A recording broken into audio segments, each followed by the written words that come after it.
Hi, and welcome to the Faxon blog and podcast.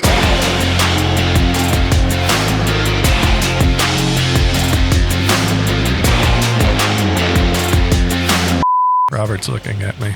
Hi, Robert. Robert! Robert! Robert! Don't interrupt me. Hi, Robert. I'm just kidding. We could dub this over. On this episode of the show, we're going to say hi to people that no one can see. We'll do a little... Add some B-roll. Yeah.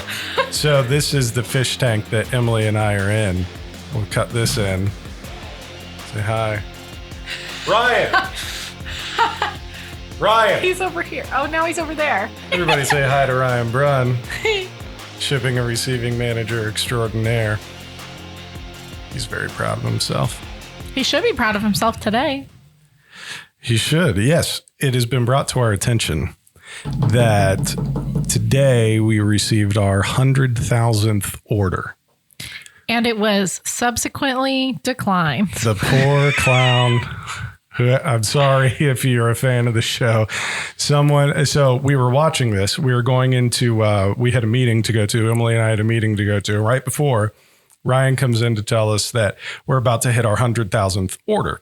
Awesome. There's a few caveats with that. We used to have a different system for a couple of years, blah, blah, blah, blah. So at least for the last several years, this is 100,000th order through our commerce platform. And so he's like, we're at 99996. He's like texting great. Us through the whole meeting. He's like, oh, we're in 7. One more. And then I come in to the office after the meeting. And I check the orders, and all of a sudden we're like, we've gone over by like 7. We're like at 100,007. And so how did that happen? And then we look back through the orders. Whoever was Mr. Number 100,000 had his credit card declined. So sorry to that guy. Huge bummer. Huge bummer. We were going to there's going to be confetti. There was going to be free stuff. Yeah. We were going to do a big thing. Dustin was going to jump out of the box that we mailed to this person. If you're familiar with the Marilyn Monroe coming out of the cake for JFK, that was going to be me, and you missed it. But when we do the math and we figure out who is lucky number 100,000, we'll throw some extra stuff in your package, and Emily will put it up on Reels or something. But for sure, it'll happen. So yeah, because there's a few years of a different. And they're still watching us in the fishbowl. There were a couple of years where we were on a different commerce system. So this is. And we're missing a couple of years there, but 100,000 on any platform, I think, is something to celebrate. Oh, yeah. I mean, that's still exciting. Yeah. We like these weird little number things. Yeah. Milestones. Yeah, exactly. Weird little number things. Milestones. Yes, that's the word I was looking for. Mouth words, memory times. All right. Come on, brain. Be so smart. All right, well, welcome into episode 64 of the Faxon blog and podcast. We have a great show today. We teased it last week, but Zach, who is going to be on the show with us today, is part of a program called Shooter to Shooter with Clandestine Media Group. And Clandestine does some of our photography and content, and for just a ton of different companies. Oh my gosh, yeah. I mean, you've probably seen their photography anywhere from Smith & Wesson, Black Rifle Coffee Company, all these different really, really cool brands. They do a lot for, Steiner Optics, Crimson Trace, ton of different companies, but Luke, who's their CEO, is a special forces vet, and he is always trying to do what he can to help the veteran community. And this is one way he does that, by creating this shooter to shooter program and taking veterans who are recently out of service and teaching them how to be photographers. And all of his previous students have ended up coming on with him full time. So the program is pretty successful, I'd say. Yeah, for sure. So the reason it's unique to us is, they reach out to companies in the industry to sponsor these people during their internship. And we'll get into a little bit more about that. We don't want to give away the whole show at the front here, but Zach will get into a little bit more about that and what that means for us in the program. But we were proud to have the opportunity to sponsor Zach through his internship and transition from active duty military service over into a new type of shooting with the folks at CMG. But before we get into the show, our St. Patrick's Day giveaway is going on right now. Still going. It'll end the day after St. Patrick's Day. So it'll end the 18th. That's a Friday. So you've got about another little over a week left to enter. And we've got awesome stuff from Shot Stop Body Armor. We've got Crimson Trace in there, Wheeler Tools, some ammo from True Shot, which who can pass up some free ammo right now? Yeah, especially right now. Yeah. And so make sure you go check that out. If it will put the link in the show notes this week. So go to faxonfirearms.com/blog, click on episode 24 or 24. That was a while ago. 24. 64. Mouth words memory times. So make sure you check that out. A few more days to enter. And don't forget, you have opportunities for multiple entries, multiple daily bonus entries. Yeah, we add stuff pretty, almost every day to kind of get you guys some extra entries. So make sure you keep an eye on it, even if you've already entered. Yeah, so go back and check out the page each day. You get bonus entries for different actions. Some are opened up daily. And also your refer a friend action. The more of those you send out, the more people that enter, and then you get bonus entries off of that referral. So you could do it through Messenger, email, text message, Twitter, a bunch of different ways. Tell your friends about us. Tell your friends. So make sure you get in on that. Again, a OD Faxon rifle and a ton of other cool stuff from a bunch of other great companies. So make sure you check that out. And I will say one thing, and we're going to put it in our marketing email this week. Whenever we do these big giveaways, spam accounts are everywhere. It is the bane of my existence as the person that runs our social media. I'm very thankful you all decide to DM me, but it's watch our story, see our posts. We are there's only one account. There's only one real Faxon Firearms. Yeah. And that's at Faxon Firearms. Yeah. So Instagram's not too awesome about putting blue checks next to firearms companies. They don't want to do it. They refuse, even though I've tried. Yeah. And a lot of these scammers like to change the name just by like one letter. Mm-hmm. We will never contact you via direct message if you want a giveaway. You will get an email from me to your inbox. There's a specific email. It'll be announced on social. Specific email. It'll be from me. Yeah, it'll be from a person. Legit Faxon Firearms account. So if you do see those spam accounts, the best way you could help us is just report them. Report as spam, because a lot of times you can't report as they're pretending to be someone because it won't let you choose us as the person they're pretending to be, which makes no sense. But that's how Instagram has decided to do it. Because we're a firearms company. So just report as spam. We've tried reporting as saying they're pretending to be us, and Instagram said, sorry, we don't see a reason to take down this page. So we need your help. Report them for spam. Report as spam. Make sure you check that out again. Don't give them your money. At Faxon Firearms. At Faxon_firearms on Twitter, but Facebook and Instagram is where most of those pop up. So at Faxon Firearms, make sure you help us take those down.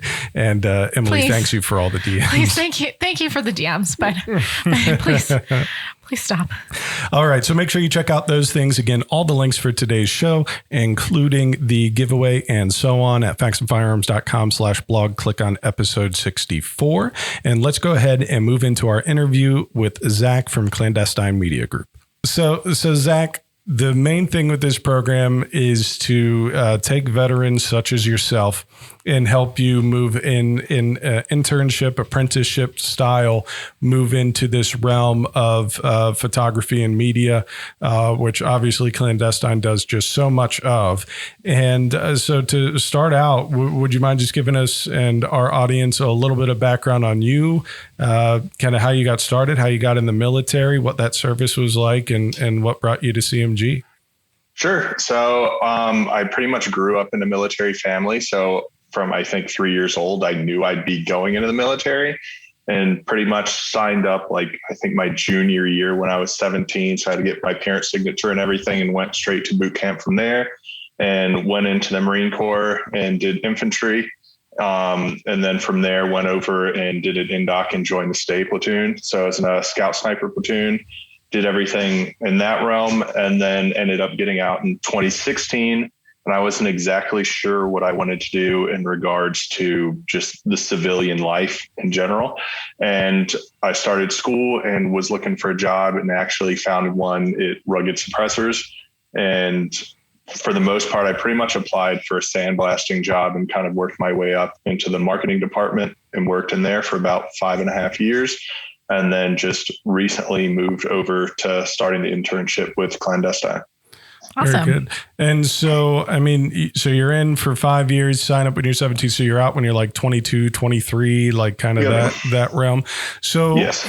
This is something we've talked about on the show, a couple of times. Last season, we had an interview with Iron Freedom Foundation, who also serves, veterans in a different capacity than this. But, what was that, transition out of this service like for you? Because it seems that there's still so many veterans that, kind of struggle with that, acclimating to civilian life, especially if you've been in for a while, or like yourself, you kind of come out as a teenager and then you're a full grown adult man and you're out and you're ready to kind of reestablish yourself in civilian life, even going to rugged or what have you. What were some of the kind of the challenges you faced when you were coming out of active duty? I think in certain things, like kind of purpose of being like, especially being that since I was a kid, I was planning on going into the military and pretty much retiring within the military and getting out. It was kind of weird, trying to figure out what I actually wanted to do or purpose in life from there, and just kind of missing the community, especially coming from like a scout sniper platoon. It's very, very tight. And then kind of leaving that, and it's kind of just on my own and trying to find people that kind of fit that niche again of doing things was definitely difficult. Or even things, it's very weird. One of the things I was like very much looking forward to of getting out of the military was being able to cook, and then not having the chow hall anymore, I feel like is one thing I've been like, cooking is the worst, because I went from like living at my parents to going into the military, and then like having the chow hall the whole time, and then getting out and having to cook myself at like 24. I was just like, this takes so much time. But like that was one like little nuance to me that I guess was very like different, that I was like, this is so overrated. It's like those weird little things that like, civilians don't think about. We don't think about that kind of stuff being something you go without for a long time, you know? Yeah. I mean, and I, I'm curious, you said you were in a military family. So was it your mom, your dad who served, and what branch were they in? My dad was in the Navy. My grandfather was in the Army, and then my brother's in the Army now. And then I've got all kinds of other uncles and great uncles and things like that, pretty much going back to the Revolutionary War. Yeah. Oh my gosh. Wow. It's like Lieutenant Dan. I don't think too, all of them died though. I didn't mean to get dark. CMG is your Bubba Gump shrimp. Yeah, exactly. Was media and marketing and things of that variety, did you start to have an interest in those items, while you were in the service, or was it something you maybe thought of, as a teenager before you decided to join up? Kind of what started piquing your interest to, want to move into this field? I would probably say I did a little bit of photography because I was stationed in Hawaii for a while. So the big thing is I would take pictures, especially back then with your phones, and they look terrible. Yeah. And so like, I was like, I would like to actually have better photos. So I kind of just started trying to teach myself some things with that. And then when I went over to Rugged, at the time they didn't have anyone doing that. So I kind of like tried to teach myself like how to do some of those things to help out in that capacity. And then just doing different things with shows, being that just with my background and some of the knowledge and things like that, I kind of more so moved into it. I never really planned on doing that. Like for a while, my initial plan was to get out and contract and then go to school and potentially go into like a 3-letter agency. And I kind of ended up moving into this route. It's so funny. Like so many photographers I talk to, especially in this space, have like similar stories where they basically just got started with photography out of necessity. Like it wasn't something they decided to go to school for or like felt a passion for. I mean, they ended up feeling a passion for it, but a lot of photographers I talk to just kind of like picked it up out of necessity and started doing it. I mean, I know like here at Faxon, like I've started taking a lot of photos, and that's not something that I previously had a lot of experience with, and I've gained experience with here. And I feel like exactly when you come into a company where nobody is doing that or somebody's doing that and they need help, you just kind of have to like pick that up and help. And then you realize, oh, this is kind of fun. This is cool. Like when you take a good picture, it's a really good feeling. I know. It's one of those things too, like never in my life would I be like, oh, this is something I'm going to make a career out of. Yeah. Yeah. And I mean, I think what's especially interesting about CMG is, having so many veterans and just service people kind of on staff and in their ranks, because, there are things that, are tough to non-firearms folks, like there's so many talented photographers, but if you don't know what you're trying to get when it comes to firearms, that could be really tricky, and making sure you have the modeling talent that knows how to hold things correctly and do things correctly. And then also from the photographer's end of going, these are the things that we need to focus on in these types of photos. You know what I mean? It's not like you could go grab a wedding photographer and they would just, seamlessly move right into being able to do, these firearms based, photo shoots and things, which I think is an interesting thing. And I think it's neat because you guys have firsthand experience and training in firearms themselves. And how do you see that kind of translating over to the artistic eye? Just because you are familiar, with firearms in general and specific platforms, what do you think are some, key points and key insights that you gain going behind the lens? I think one of the biggest things that does make clandestine stand out is that, because even say within firearms and not in like more the tactical realm of them doing things, just taking pictures with guns sometimes and just setting a gun up to get a photo. If you didn't really know anything about firearms, you may have something that doesn't make sense how you like build it or put it together, and take a photo. Mm-hmm. So that in itself can be challenging for someone that's not used to it, where I feel like on the clandestine side, they're doing things with multiple people in tactical style scenarios, getting photo shoots. And like you were saying, that's one thing that's very advantageous is being able, and even the models they work with, to be like, I want you to set up and stack up on this door, set up a hide site, or do different things along those lines where it looks more realistic and everything actually tactically makes sense. And then from there, you can go into the artistic side of things and try and make things pop or do different things to showcase a product more. But I think what really makes it different is that you can showcase that product in its natural environment in a tactical scenario while it still makes sense. That really makes it pop in that scenario. And gives it a lot more essentially to give that clandestine has in regards to being able to do photos like that, because you don't have too many media companies out there that pretty much everyone that works for them comes from some sort of specialized military capacity. Yeah, that's Clandestine is such a cool company, and it's so unique in the sense, it does, like, all of its employees are veterans in some capacity. And, when, as someone who needs content to do her job, I mean, getting good content and getting content relevant to us and content that helps us do our jobs every day, whether it's putting content up on our website, running our social media.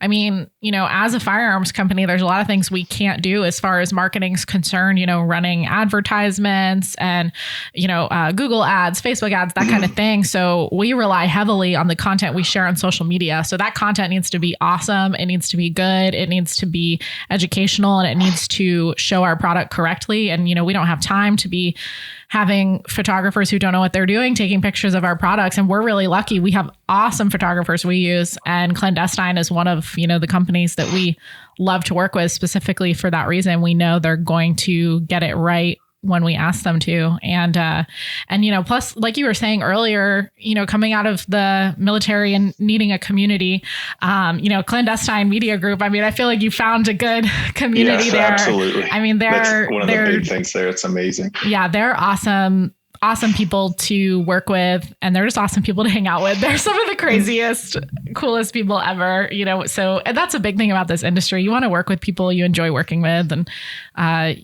who also do a great job. And I'm glad that you've found that there. Yeah. I mean, and to echo, what Emily, mentioned, and we bring it up a lot on the show, but I feel like it's worth bringing up and reminding people, is that there are so many different things that I think people take for granted in a marketing space when it's not firearms. We were joking, in the open about, we're doing a giveaway right now. So there's like all these spam accounts, that are popping up and telling people they've won and to send them this and all this. And, if it were, Nike, having spam accounts, they could say, hey, this account is pretending to be me. They don't let us do that. All we can do is mark them as spam. Like she mentioned, the ads that you can and cannot run, the only things that we can run are on other industry sites that have their own ad programs going. It's not Google AdWords, but at the same time, you need just as much marketing material as any other company, between trade shows and print material and internal material and everything that goes on the website, everything that goes on social media. And because we are in the social media age where new content is coming at you all the time, you can't always repop things, you got to keep adding to that hopper of be new, be different. Yeah. Be cool. Yeah. Then you have the product. But everything launches. has to be right. Yeah. Because otherwise it gets picked apart. Oh my God. That's the biggest thing I feel like with firearms is like, it's like so many people's like full passion. So if like even the smallest little thing is wrong, it gets picked apart compared to like, say if you did like marketing for like Charmin or something, like no one's going to complain to be like, oh, your toilet paper roll's set up on the wrong side or something. And the firearms, it could just be like, oh, your thumb is like this and it should be like that. And that's all people focus on the whole time. Yeah. Yep. And I mean, absolutely. it's that, and there's the whole safety element that comes to it. And I mean, sometimes I think like people don't always understand that these things are staged photo shoots. You know what I mean? Like we didn't go into a battle and be like, hey, you guys mind if we hop in real quick and just snag some shots? Yeah. In all actuality, it's just a firefight and we just jump in the middle of it. Yeah, exactly. Yeah. We know where all the street gangs are and we hop in on them like it's Fast and the Furious. And we're like, can you hold this gun instead? Yeah. I mean, so in those things, but there's still the safety element that you have to have and all that. But yeah, sometimes it's like, this is a photo shoot. This didn't happen in real life. And those things need to be added. But let's go ahead and talk about the program itself. So how did you come to figure out about the shooter to shooter program that Luke and the CMG team have? I actually saw it on their social media. And so that's how I ended up applying for it through that way. Very good. And just, for somebody, because there could be another veteran watching or listening that, may be interested in this too, if you would just kind of give the 1,000-foot view of what the program is and does and how you'll be working through it. So it's essentially 6 months of just working on becoming a photographer and a better photographer and working with clandestine while they're there to kind of work you through those things. And then, like you said, you'll be sponsoring me. So I'll be doing a lot of work with Faxon and things along those lines and working in photo shoots. And I think the big benefit of it is there's so many people to learn from that have actually done it, where certain things where I try to teach myself and I'm like trying to like, I don't even know what to Google to figure out how to fix this compared to being there. It's so awesome. Everyone there is incredible at what they do, to just being able to ask, like, how do I do this better? And they actually have the experience. So that's, for the most part, it's just a 6-month photography internship, but it's just doing incredible things, working with incredible people and companies that are very interesting, especially to people from the veteran community compared to, I always said, like, I wouldn't care to do marketing or photography outside of the outdoor firearms industry. So it's awesome being able to be within that realm still. Once you're in, it's hard to get out. Yeah. And I mean, and one of the things that's unique about us, sponsoring you or any other person in the program that gets sponsored by a company is, we send you things and we get to request things from you, and you kind of get to build your chops on our product, especially in studio.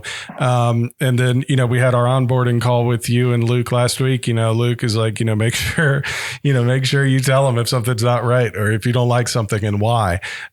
So you get to, hear back from us, about like, hey, this is what we're looking for. These are the things we need, and here are the details, because each company that you guys work with is going to be focusing on similar things, but sometimes very different things. Sure. We're at the heart of our business. We're a machine shop. We're engineers and machinists and all these. So there's a lot of attention to detail in our designs and things of that variety, all the way down to, yes, we have the giant, 20-inch long flame fluted barrels that are cool to, photograph, but we also have the little tiny MP shield barrels with a pretty unique pocketed hood design that we want to make sure that, that we're capturing too. So each one of these, companies are going to have different things that they, need their media talent and their content creators to pay attention to. But I don't know if everybody knows this, but CMG does a lot of travel for these, going on location and things. Where are some of the places that you'll be headed out to assist on shoots? So it's kind of all over the place. I think Luke was talking about potentially doing that shoot in San Diego. This weekend, I should be going down to Southern Colorado for a ranch shoot. So it's kind of all over out west. And then I've actually done shoots with them in GTI, and it's like an abandoned nuclear facility in South Carolina.